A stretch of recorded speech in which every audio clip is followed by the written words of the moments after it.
She has absolutely no idea. By 9:30, we'll control it all.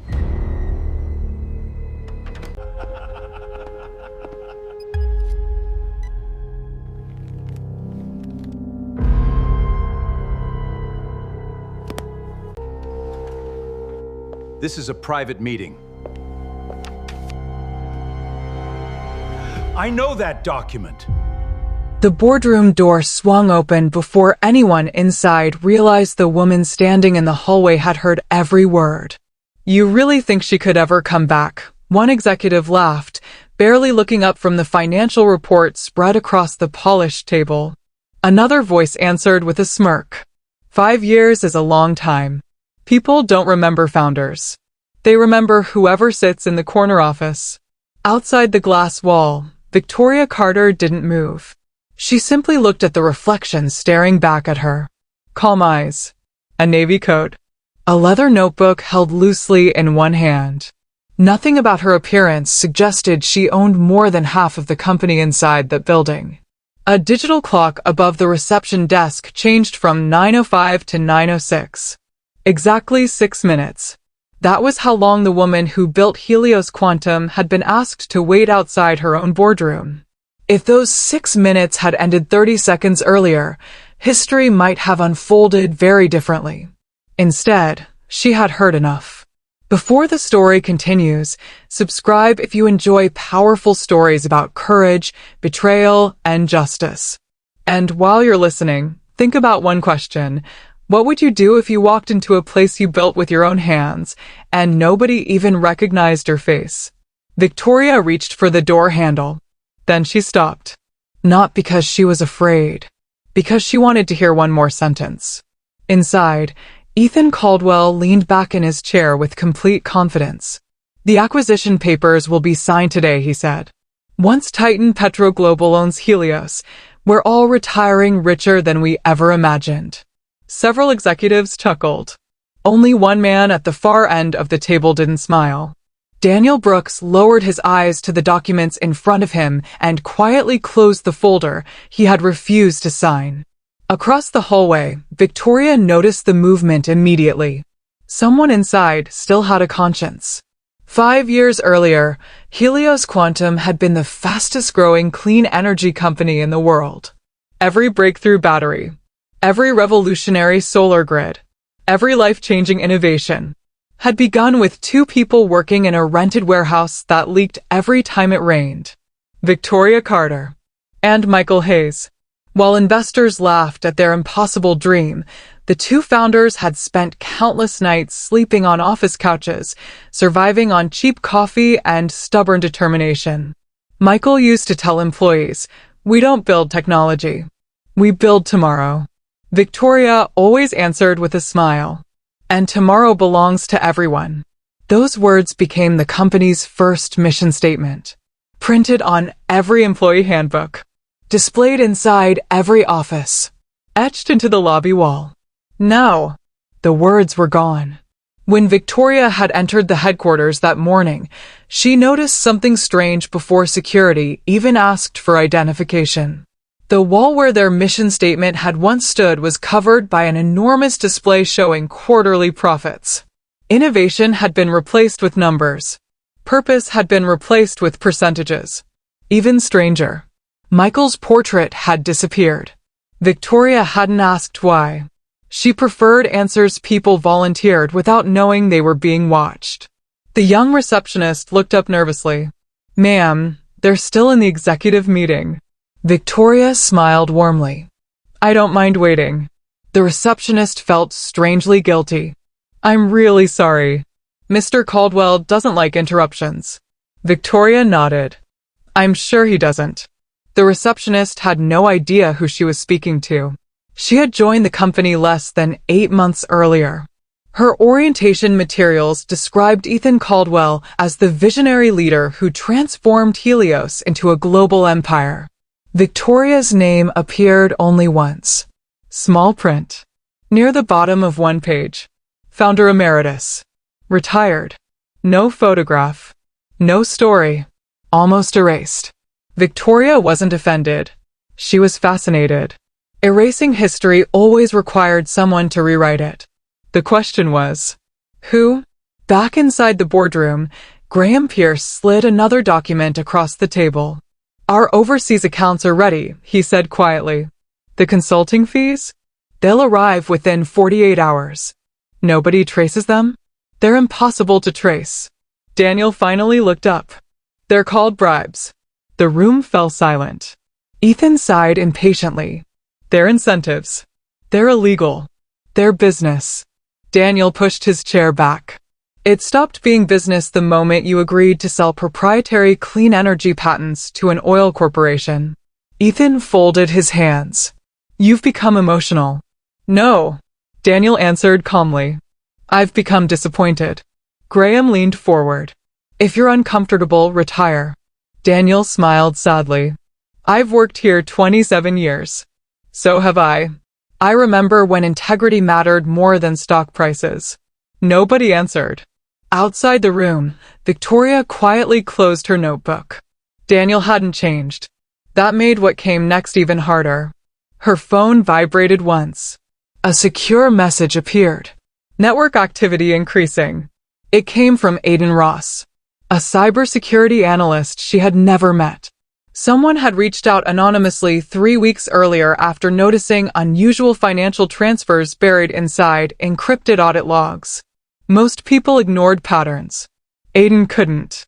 He had sent evidence without asking for recognition, without asking for money. Only one sentence accompanied the files. Someone is stealing the company from the inside. Victoria had investigated every document herself. She hadn't wanted to believe it. No, she didn't need documents anymore. She had heard everything with her own ears. The receptionist approached carefully. Ma'am? Victoria turned. They're almost finished. I know. The young woman hesitated. You seem familiar. Victoria smiled. I used to spend a lot of time here. I thought maybe you worked with Mr. Caldwell. Victoria looked toward the glass wall. No, he works in a company that belongs to me. The receptionist laughed politely, assuming it was a joke. I wish I could say that about my workplace. Victoria simply smiled again. Kindness cost nothing. Even now, inside the boardroom, Ethan stood beside a massive screen displaying Helios Quantum's logo. After today's vote, Titan Petroglobal will acquire 68% of our operating assets. One executive frowned. What happens to our renewable projects? They'll be phased out. Our research teams? Restructured. Our manufacturing plants? Sold. Daniel stood abruptly. You built this presentation around dismantling everything Helios was created to protect. Ethan's expression hardened. Helios exists to maximize shareholder value. Daniel answered without hesitation. No, it exists because two people believe the future shouldn't depend on fossil fuels. Several executives exchanged uncomfortable glances. Graham rolled his eyes. We're discussing business. Daniel replied quietly. So am I. Outside the room, Victoria glanced toward the original cornerstone displayed beneath the lobby staircase. The engraved plaque still remained, almost hidden by decorative plants. She walked over slowly, brushed away a thin layer of dust with her fingertips. The inscription became visible. Built with courage, led with integrity, shared with everyone. Nobody had bothered cleaning it. That hurt more than anything she'd heard all morning. Not because it was dirty, because nobody had noticed. Her phone vibrated again. Another secure message from Aiden. Unauthorized deletion protocols scheduled for 9:20. Victoria checked the clock. 9:14. Whoever was inside planned to erase evidence immediately after the meeting, which meant she had exactly 6 minutes left to stop them. Across the room, Daniel suddenly spoke louder than before. I want this objection entered into the official record. Ethan laughed. There won't be one. What?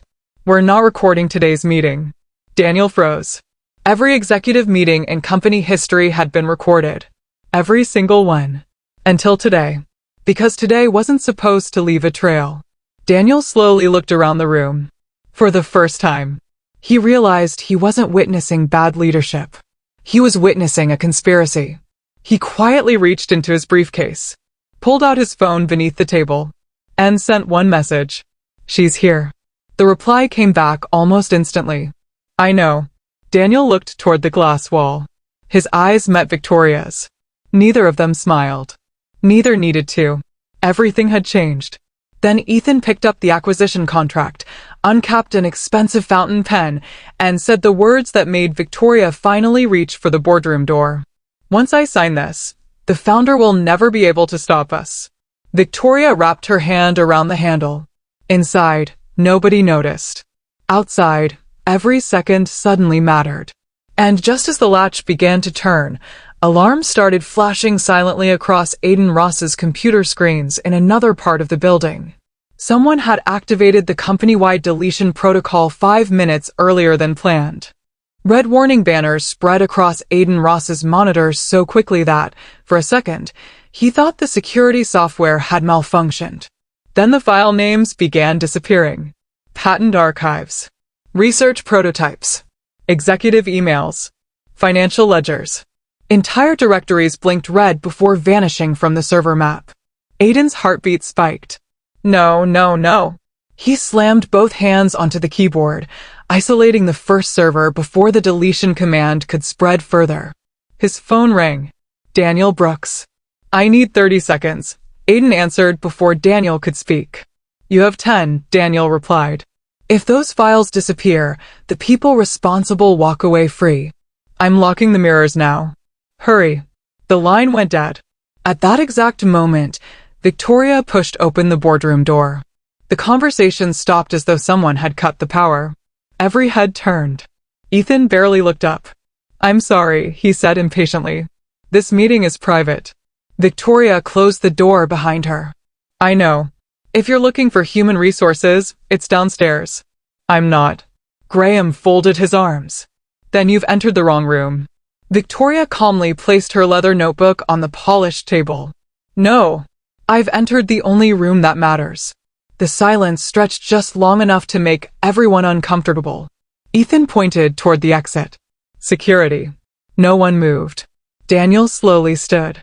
His voice was steady. Before anyone calls security, perhaps everyone should stand. Ethan frowned. What are you talking about? Daniel looked around the table. I said, stand.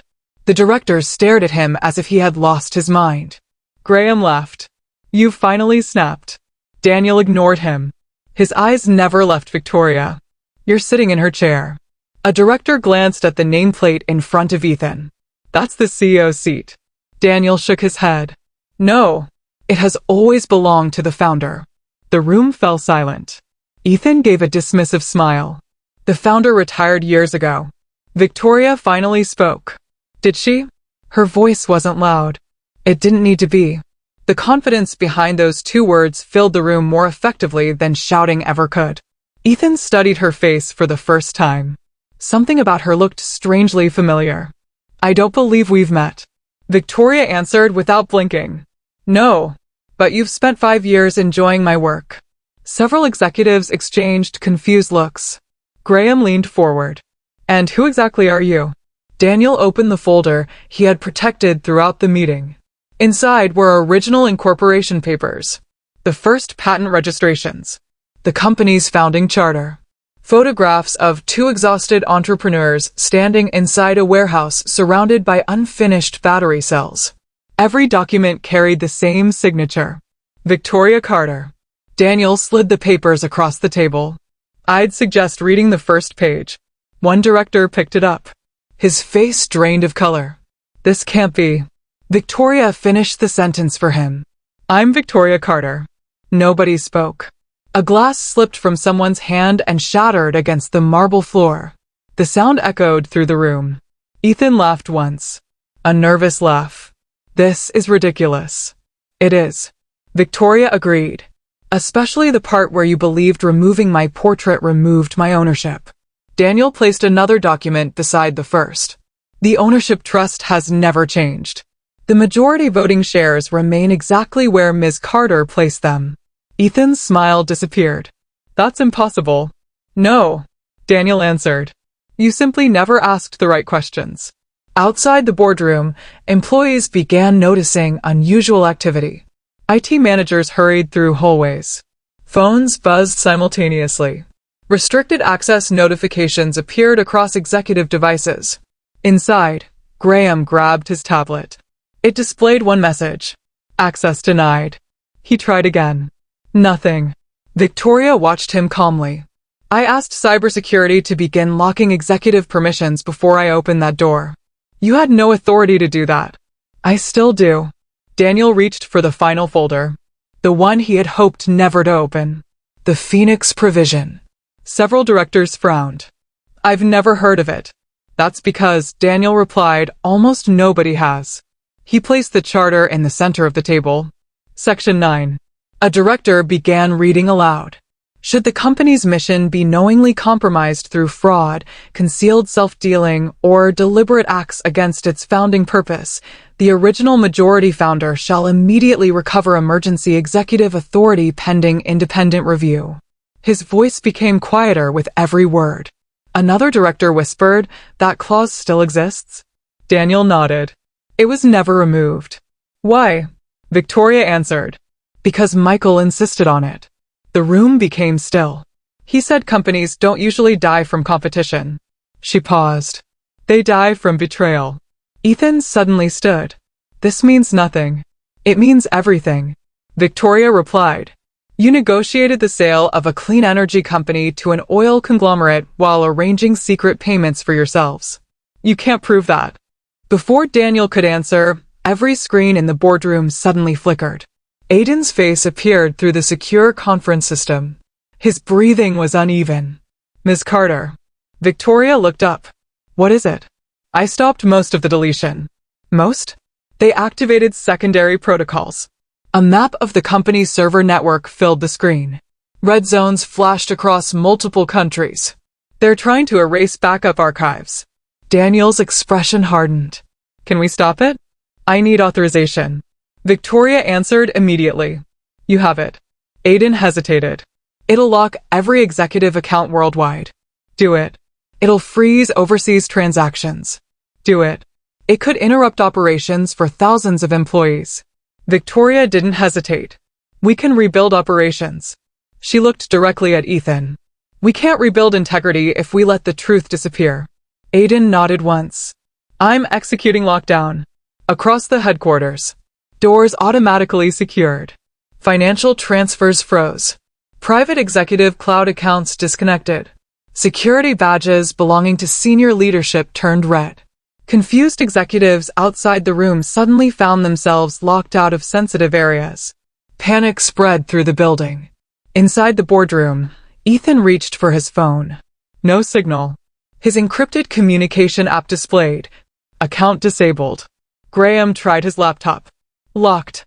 Another executive attempted calling legal counsel. Blocked. Victoria remained perfectly calm. This building has spent years obeying your commands. She looked around slowly. It answers to mine now. One director pushed back from the table. I didn't know about the payments. Another spoke quickly. I voted based on the reports I received. A third director lowered his head. We were lied to. Ethan slammed both hands onto the table. Nobody leaves this room. Victoria smiled slightly. I was about to say the same thing. If you've made it this far and you believe integrity should always matter more than power, take a second to like this video. And if you think you'd have spoken up like Daniel or acted as quickly as Aiden, drop a comment below. Their courage is about to change everything. Suddenly, Daniel's phone vibrated. He looked down. His expression changed instantly. Victoria noticed. What happened? Daniel slowly turned the screen toward her. A single message. There's a second buyer. Titan Petro Global was only the distraction. Victoria's eyes narrowed for the first time all morning. She had uncovered the conspiracy. She had reclaimed her authority. She had frozen the accounts. But she had just realized the company wasn't facing one betrayal. It was facing two. And whoever the real buyer was, had not yet made a move. The message on Daniel Brooks' phone changed the atmosphere in the room instantly. For the first time that morning, Victoria Carter looked surprised. Not afraid. Not uncertain. Just surprised. Because she had spent weeks uncovering Ethan Caldwell and Graham Pierce's plan. She knew about the secret payments. She knew about the fake valuations. She knew about the hidden agreement with Titan Petro Global. But this was different. A second buyer. A hidden player. Someone powerful enough to stay invisible while everyone else took the blame. Daniel lowered his voice. The person behind Titan wasn't Titan. Victoria looked at the frozen screens around the boardroom. Then who was it? Daniel shook his head. I don't know yet. Ethan watched the two of them carefully. For the first time since Victoria entered the room, his confidence returned. A small smile appeared on his face. You thought you understood the game. Nobody answered. Ethan leaned forward. You walked in here thinking you were saving your company. He looked around the room. But you don't even know who you're fighting. Victoria studied him. You knew there was someone else. Ethan said nothing. That silence was enough. Graham looked at him. What did you do? Ethan ignored him. The alliance between the two men began collapsing in real time. The same people who spent months planning together were now realizing neither of them had been honest. Victoria noticed. Betrayal had a pattern. People who betray others eventually betray each other. Daniel quickly opened the files Aiden had recovered. Most of the deleted information is restored. The screen changed. Thousands of documents appeared. Emails. Contracts. Private recordings. Payment records. Then one file appeared at the top. Created 12 months earlier. The title made everyone freeze. Project Phoenix Acquisition. Daniel opened it. The first page contained a company name. Not Titan Petro Global. Another corporation. A private investment group called North Star Meridian Holdings. Victoria recognized the name immediately. Her expression changed. Daniel noticed. You know them? Victoria slowly nodded. 5 years ago, they tried to buy Helios. The directors looked confused. You rejected them? I did. Why? Victoria stared at the document. Because they didn't want the technology. She paused. They wanted control of the future. The room became silent. The reason suddenly became clear. Titan Petro Global wasn't the end goal. It was a disguise. A distraction. While everyone focused on an obvious enemy, someone else had been positioning themselves to quietly take ownership of Helios Quantum. Aiden's voice came through the speakers. There is something else. Everyone looked at the screen. I found the original access logs. Victoria stepped closer. Show me. Aiden displayed the timeline. The first unauthorized access attempt didn't come from Ethan. It didn't come from Graham. It came from an external account. A name appeared. Victoria's face became unreadable. Daniel whispered. That's impossible. The room waited. Victoria stared at the screen. Because the person who authorized the first attack was someone she trusted. Someone who had been close to the company since the beginning. Michael Hay's former investment advisor. A man who had helped build Helios before disappearing after Michael's death. The same man who had publicly claimed to protect Victoria's interests. The same man who had convinced everyone he was loyal. Victoria quietly said his name. Adrian Vale. Nobody spoke. The person behind the betrayal had never been inside the company. He had been standing beside it. Waiting. Ethan suddenly laughed. A bitter, defeated laugh. Now you understand. Victoria turned toward him. What? You think removing me fixes everything? He shook his head. You were looking at the wrong enemy. Daniel stepped forward. You're still responsible for what you did. Ethan looked away. I know. For the first time, he sounded exhausted. Not powerful. Not arrogant. Just beaten. Victoria could have humiliated him. She could have destroyed him publicly. Instead, she simply said, You forgot the most important thing about this company. Ethan looked up. What? It was never built on one person. She looked around the room. It was built by thousands. That sentence spread through the company faster than any official announcement. Employees who had been watching the chaos from their desks stopped working. They gathered around screens. They waited. A week later, Victoria stood in front of thousands of Helios employees. Not in a private room. Not behind a security wall. In the main innovation hall where engineers, cleaners, researchers, assistants, and executives stood together. The same place where the old mission statement had once been removed. Victoria looked at the crowd. I know many of you are wondering what happens now. Nobody moved. Some of you joined Helios after my name disappeared. She looked toward the younger employees. You were given a version of history that wasn't complete. She paused. But today is not about restoring my name. The crowd listened. It's about restoring our purpose. She explained what happened. The attempted sale. The corruption. The betrayal. But she never made the speech about revenge. She made it about responsibility. The easiest thing would be to punish everyone who failed. She looked around. But leadership is not about finding people to blame. It's about finding people willing to rebuild. The room remained silent. Then she announced her decision. She would not return as CEO. Instead, she appointed Daniel Brooks as interim CEO while a new leadership structure was created. The employees were shocked. Daniel looked almost uncomfortable. You should lead this company. Victoria smiled. I already did. She turned toward the crowd. Now it's time for someone else to protect what we built. The following months transformed Helios. The fear disappeared. Employees who had stayed silent began speaking. New ideas returned. Research projects that had been abandoned were restored. The company that had nearly been sold became stronger than before. But the most powerful moment came from someone nobody expected. Sophia Reed, the young receptionist who had asked Victoria to wait outside. She approached her after a company meeting. Her eyes were filled with embarrassment. I owe you an apology. Victoria smiled. For what? I didn't recognize you. Sophia looked down. I treated you like you didn't belong here. Victoria shook her head. No, you treated me like a stranger. She smiled. And that's what happens to many people every day. Sophia looked up. What do you mean? Victoria answered gently. Sometimes the people who create the most value are the people everyone overlooks. That lesson stayed with Sophia. Years later, she would become one of Helios' youngest executives.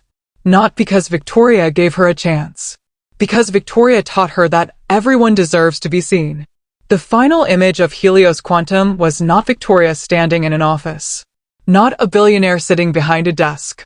Not a founder celebrating victory. It was employees walking through the building beneath a restored mission statement. The original words were back. Built with courage. Led with integrity. Shared with everyone. The same words that had been hidden. The same words that survived. Because some things cannot truly be erased. Not a legacy. Not a purpose. And not the people who built something worth saving. Victoria Carter lost control of her company for 5 years. But in 6 minutes, she reminded everyone who had forgotten. Power was never about the person sitting in the biggest office. It was about the people who had the courage to protect what mattered. If this story showed why integrity, courage, and standing up when it matters can change everything, make sure to subscribe for more powerful stories like this. Like the video if you believe true leadership is measured by what someone protects, not just what they own. And comment below, if you walked into your own company and discovered it had been stolen from you, would you fight to take it back? Because sometimes, the person everyone ignores is the person who built everything.